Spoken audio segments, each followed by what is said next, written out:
तो फ्रेंड्स, जैसे कि आप लोगों को पता है कि जीडीएस का जो है रिज़ल्ट आ चुका है, मतलब उसकी पहली लिस्ट जारी हो चुकी है। तो ऐसे 2 4 10 लिस्ट ज़रूर आएगी, क्योंकि पहली लिस्ट में क्या होता है कि अधिकतर जितने बच्चे अप्लाई करते हैं उसमें से बहुत सारे फेक होते हैं। फेक इन द सेंस वो सब अपना जो मार्क्स है वो सही तरीके से नहीं डालते, एक्यूरेट नहीं डालते, कुछ भी डाल देते हैं, 100% वाले डाल देते हैं। तो 100% जेन्युइन नहीं लगता है। कुछ लोगों को 100% होता होगा, लेकिन मोस्टली केसेस में 100% नहीं होता है। ठीक है, तो पहली लिस्ट देख के घबरा नहीं जाना है कि भाई मेरा नहीं हुआ, क्योंकि पहली list, second list, third list, fourth थोड़ा टाइम लगता है। मेरा खुद का था 6वीं लिस्ट में हुआ था, समझ गए।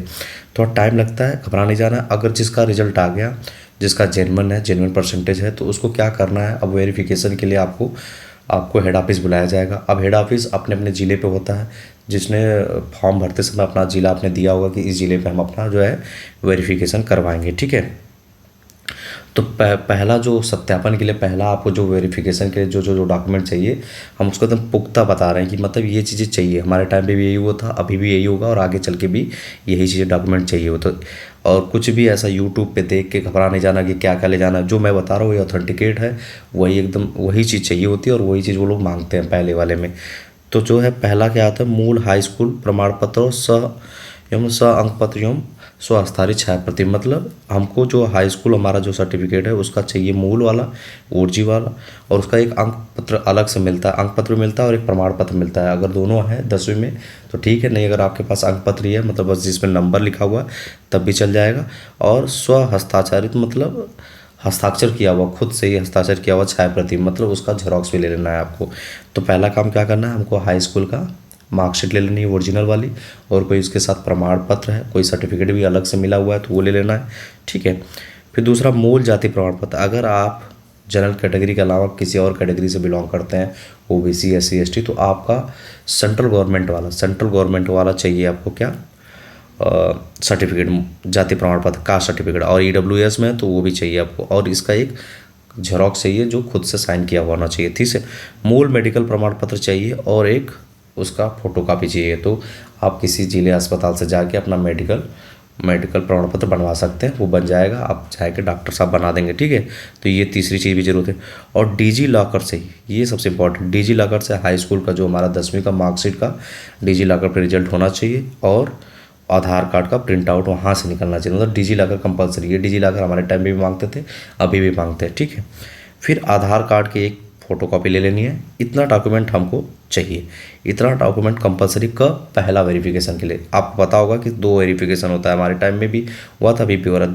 दो बार वेरिफिकेशन। एक बार आपका वेरिफिकेशन कंप्लीट होगा तो 10 से 15-20 दिन के बाद एक और मैसेज आपको मेल आएगा और मैसेज भी आएगा मोबाइल पे कि आपका सेकंड वेरिफिकेशन की डेट आ गई। तो आपको सेकंड वेरिफिकेशन के लिए भी जाना होगा।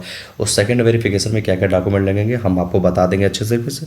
तो यही हमारा मेन डॉक्यूमेंट है। इसके बिना आपका काम नहीं हो सकता। अगर आपके पास ये डॉक्यूमेंट है तो आप निर्भीक होकर जाइए आराम से, बहुत ज़्यादा टाइम नहीं लगेगा। अगर वहाँ पर भीड़ नहीं है तो 10-15 मिनट में काम ख़त्म हो जाएगा, बहुत ज़्यादा टाइम नहीं लगता है। ठीक है, और वहाँ पर जैसे ही आप जाएंगे वहाँ पे आपको रजिस्ट्रेशन नंबर अपना बताना पड़ेगा, मोबाइल नंबर बताना पड़ेगा, सब चीज़ आपको बतानी पड़ेगी कि आप वही आदमी हैं, वही कैंडिडेट हैं जो आपने अप्लाई किया। तो ये सब चीज़ें आपको वहाँ पे सत्यापित करवाना पड़ेगा। तो ये सब बहुत बेसिक प्रोसेस है, यही चीज़ लगता है। तो अगर जिसका भी रिजल्ट आ गया है वो अपना ये सब डॉक्यूमेंट रेडी कर ले और जाए।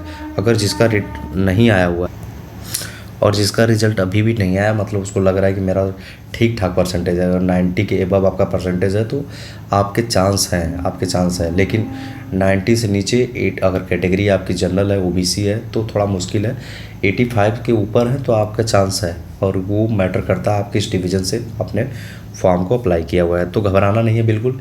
हर लिस्ट का वेट करना। हर लिस्ट 15 से 20 दिन 25 दिन के अंदर आती है। क्यों? क्योंकि एक बार वेरिफिकेशन का प्रोसेस होता है, और जो उसमें जो लोग जाते हैं उसका हो जाता है, जो नहीं जाते वो फिर खाली हो जाती है, तो फिर अगले लिस्ट में उसको दिखाया जाता है। तो घबराना नहीं है। पहली लिस्ट में जेन्युइन नहीं होता है, जेन्युइन लोग नहीं होते पहली लिस्ट में। ठीक है, तो चलिए, अगर ये हो गया हमारा प्रथम दस्तावेज सत्यापन, ये पहला है। पहली बार जब सत्यापन होता है तब कि क्या क्या डॉक्यूमेंट चाहिए।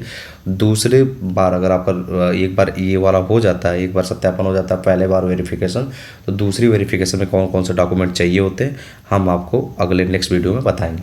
ठीक है, तब तक के लिए खुश रहिए। Thanks for watching. Tata bye bye, मिलते हैं अगले वीडियो में।